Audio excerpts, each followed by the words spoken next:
I've watched hundreds of riders crash, and here's the brutal truth. Most weren't bad riders. They had decent skills. They knew how to lean into corners.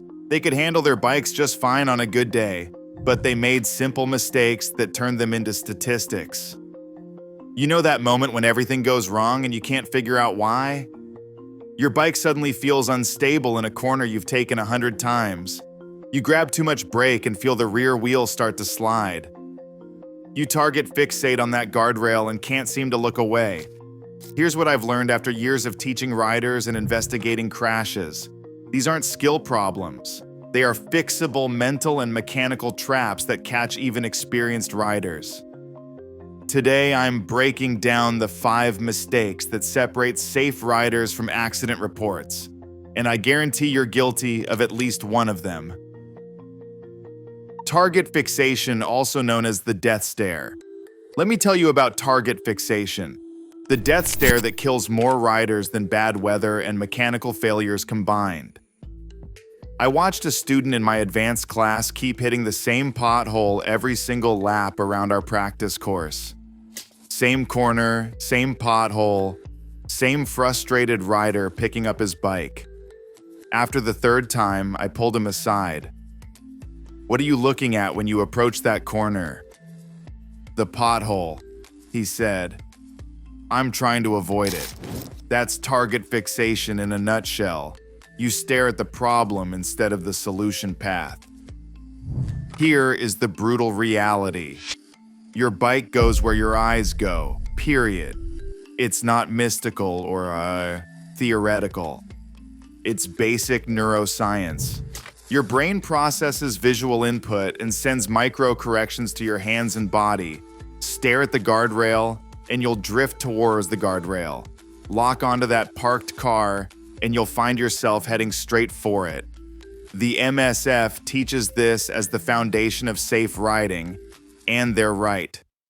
Vision is everything, but most riders think they understand this concept when they absolutely don't. I see target fixation kill riders in 4 common scenarios. First, guardrails on mountain roads. Riders enter a corner, see the barrier, and can't look away. Second, parked cars in urban environments. You spot a door that might open and fixate on it instead of your escape path. Third, road debris. That chunk of tire tread or pothole becomes a magnet for your attention. Fourth, oncoming traffic in your lane during a passing situation. The worst part? Most riders don't even realize they're doing it. They think they're being cautious by watching the hazard. But watching and fixating are 2 completely different things. Here's your fix. The 3-second scan drill. Instead of staring at any single point, actively move your eyes through the corner. Look at your entry point, scan to your apex, then shift to your exit. Keep your eyes moving every 3 seconds. Practice this by narrating what you see out loud. Entry point clear. Checking apex. Scanning exit. Looking for next reference point. It sounds ridiculous, but verbalizing breaks the stare habit that gets riders killed. Start this in parking lots at low speed.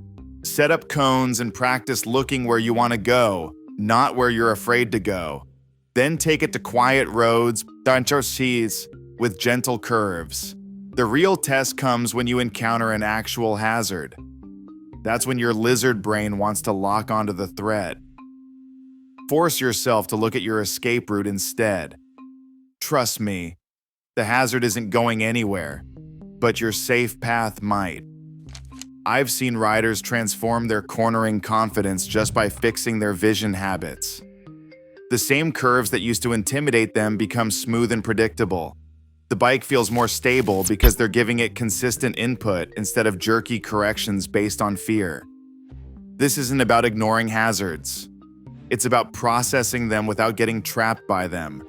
A quick glance tells you everything you need to know about that pothole or guardrail. After that, your eyes belong on your safe path through the situation. Most single-vehicle motorcycle crashes start with a vision mistake. The rider saw the problem, fixated on it, and rode straight into what they were trying to avoid. Don't be that statistic. Master this one skill, and you'll immediately feel more confident in corners, more stable in traffic, and more capable of handling unexpected obstacles. Your bike will go where you're looking, so make sure you're looking where you want to go. Corner entry speed judgment. Too hot or too cold? Now let's talk about the Goldilocks problem that's killing riders every weekend. Corner entry speed that's either too hot or too cold. I had a student who'd been riding for 15 years. Confident guy, owned 3 different bikes and rode mountain roads every weekend. He knew his favorite route like the back of his hand. Then, one Sunday morning, he came into a familiar right-hander about 5 miles per hour faster than usual and found himself headed straight for the guardrail. He survived, barely. But here's what haunts me about that crash. It was not a skill issue. He had the lean angle. He had the technique. He just misjudged his entry speed by a tiny margin, and that tiny margin almost killed him. This is the corner entry trap that catches riders at every skill level. Your survival instinct makes you either freeze up and scrub speed unnecessarily, or overcommit and enter way too hot. Both responses will get you in trouble, just in different ways. Here's what most riders don't understand about cornering. It's not one skill, it's 3 skills in sequence. Vision, first, then speed, then lean. Mess up that order, and the whole thing falls apart. The riders who enter too cold are usually newer to the sport or riding unfamiliar roads. They see a curve coming and panic brake way too early. They scrub off so much speed that they have to accelerate mid-corner to maintain momentum. That weight transfer unsettles the bike and makes the corner feel unstable and scary. But the riders who enter too hot, they're usually overconfident. They know they can lean the bike over, so they carry more speed into corners than their vision and reaction time can handle. When something goes wrong, gravel, oil, a tighter radius than expected, they don't have any margin for error. Both problems come from the same root cause. Riders make speed decisions based on emotion instead of information. Here's your fix: the break then commit drill. Find an empty parking lot and set up a simple corner with cones. Practice entering at different speeds, but here's the key. Make your speed decision before you reach your braking point, not during it. Approach the corner and pick your entry speed based on what you can see. Brake smoothly to that speed while the bike is still upright. Feel the front suspension settle and compress. Only then do you start your lean. This drill teaches you what proper front brake loading feels like. When you brake hard while upright, the front tire gets maximum grip. The suspension compresses and gives you a stable platform for cornering. Most riders never feel this because they're either braking too late or too early. Practice this at 20 miles per hour first, then 30, then 40. You'll start to feel the difference between a bike that's properly loaded and ready to corner versus one that's unsettled and fighting you. The real-world application comes when you're riding unfamiliar roads or dealing with decreasing radius corners. Instead of guessing at your entry speed, you make a conscious decision based on what you can see, then commit to that decision. Here's the brutal truth from the crash statistics. Most single-vehicle motorcycle accidents happen because the rider ran wide in a corner. They entered too fast, couldn't make the turn, and either hit the guardrail or crossed into oncoming traffic. The math is simple. A corner that feels comfortable at 35 miles per hour becomes terrifying at 40. That 5 miles per hour difference changes your lean angle, your braking distance, and your margin for error. Respect that margin. I've seen too many riders who think cornering confidence means carrying more speed. Real confidence means entering at the right speed for the conditions, your skill level, and your sight distance. Master that judgment, and you'll ride faster and safer than the riders who just pin it and pray. The corner doesn't care how experienced you are. Physics doesn't negotiate. Get your entry speed right, and everything else becomes manageable. Here's the mistake that turns experienced riders into crash statistics faster than any other: letting survival instinct override your training when things go sideways. I watched a rider with 10 years of experience almost die because of this exact mistake. He was merging onto the highway when a car suddenly changed lanes right in front of him. His brain went into full panic mode, and instead of applying smooth front brake pressure like he'd practiced 1,000 times, he grabbed a handful of clutch and stomped on the rear brake at the same time. The bike immediately became unstable. The rear wheel locked up and started sliding sideways. The clutch cut power to the rear wheel, eliminating engine braking. He had zero control as he slid toward the guardrail at 60 miles per hour. Pure luck saved him. The rear tire found grip just before impact. This is what panic does to your riding. All that training, all those practice sessions, all that muscle memory. It disappears the instant your fight or flight response kicks in. Your lizard brain takes over and makes decisions that physics absolutely will not forgive.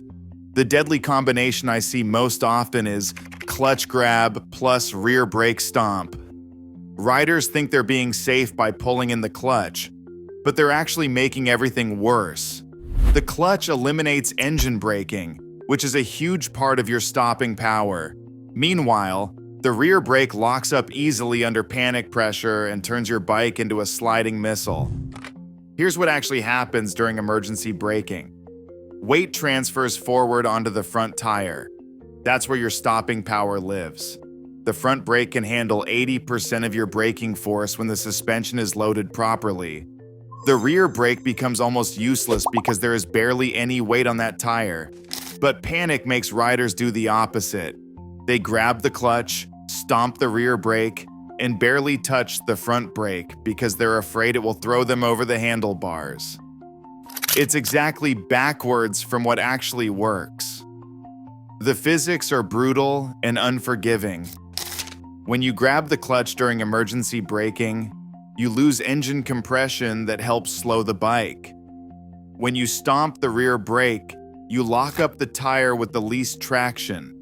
When you barely use the front brake, you're ignoring your most powerful stopping tool. Here's your fix: the progressive grip drill. Find a safe stretch of road or a large parking lot. Start at 20 miles per hour and practice smooth front brake application. Don't grab. Squeeze progressively harder as the front suspension compresses and loads up. Feel how the bike wants to stop when you use the front brake properly. The suspension dives, weight transfers forward, and the front tire bites into the pavement. This is what maximum braking feels like when done right. Practice this drill at 20, then 25, then 30 miles per hour. Never grab the clutch during braking practice. Keep the bike in gear and let engine compression help you stop.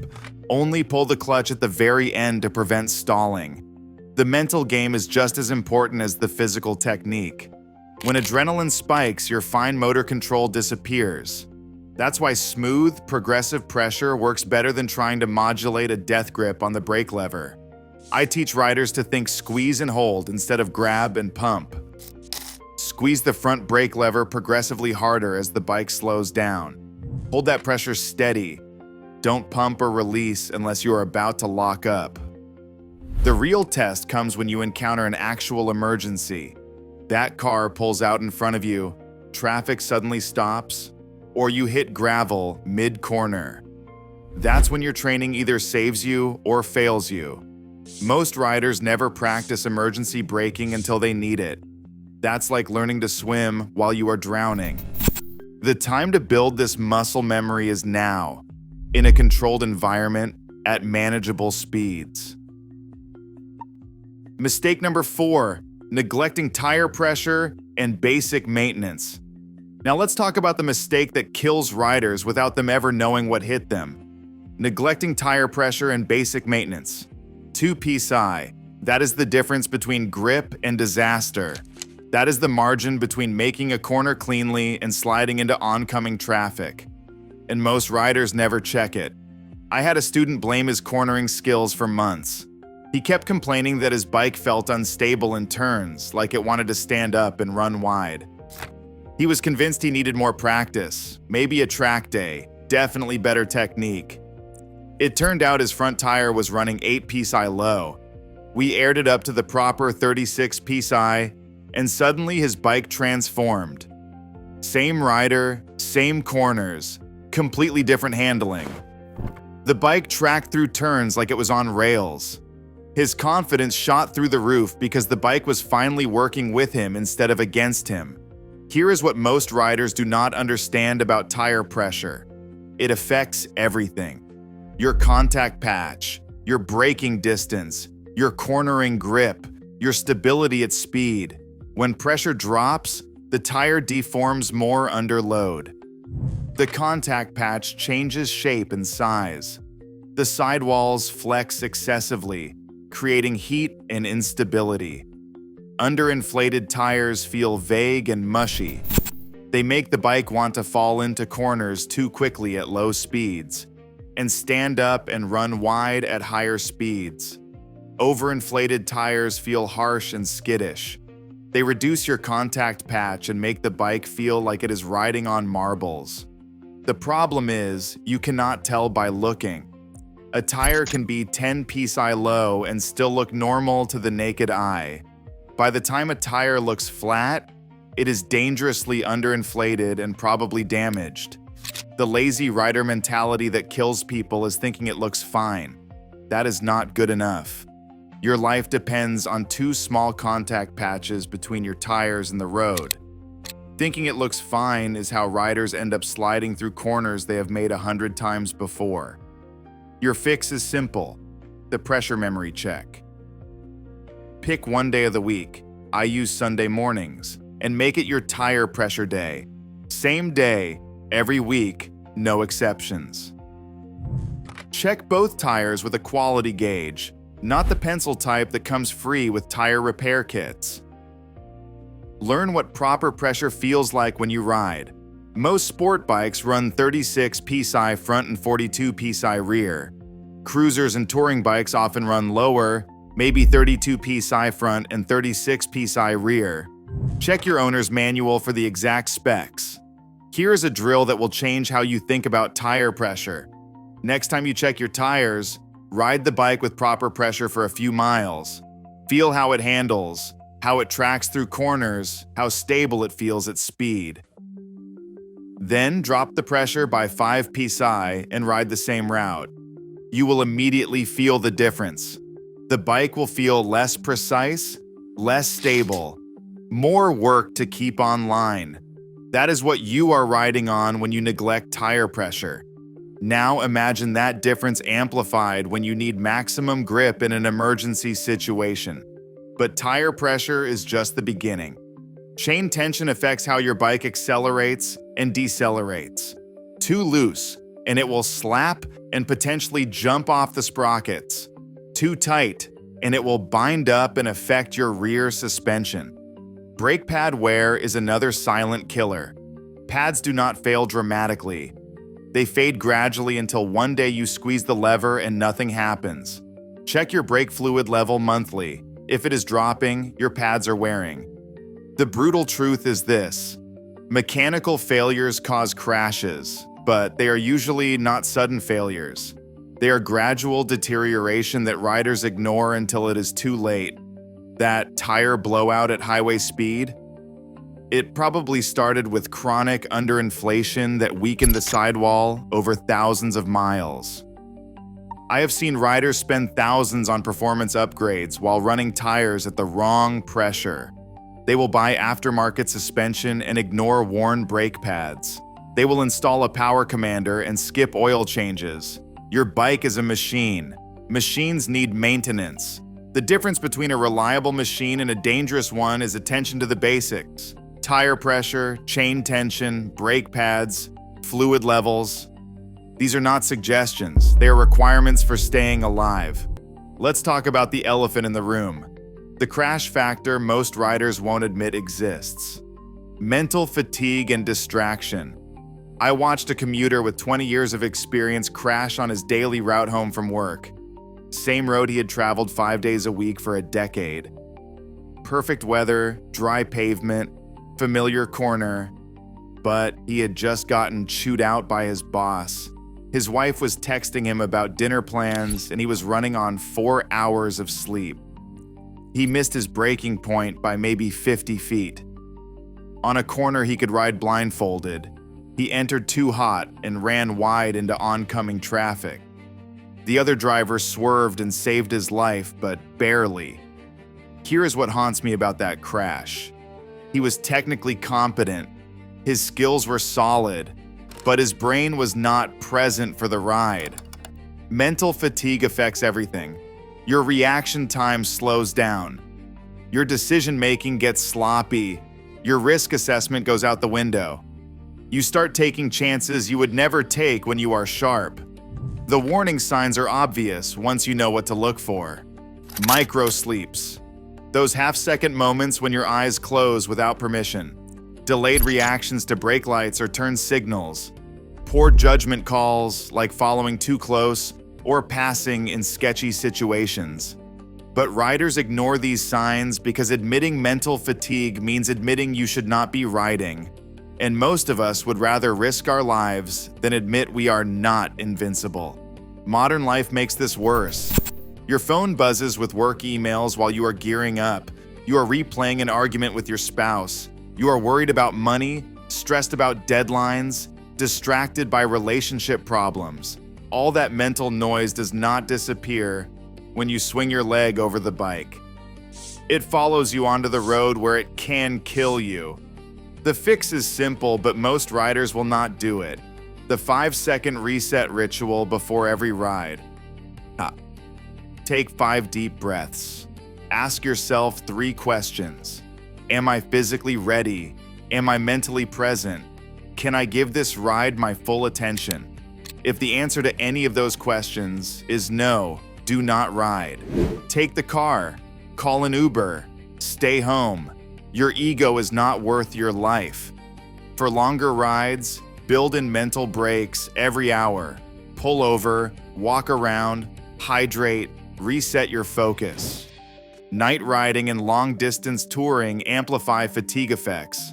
Plan accordingly. The brutal truth is this: riding demands 100% of your attention 100% of the time. There is no cruise control for your brain on a motorcycle. One moment of inattention, one delayed reaction, one poor decision can end everything. These are not skill deficiencies. They are correctable habits that separate safe riders from statistics.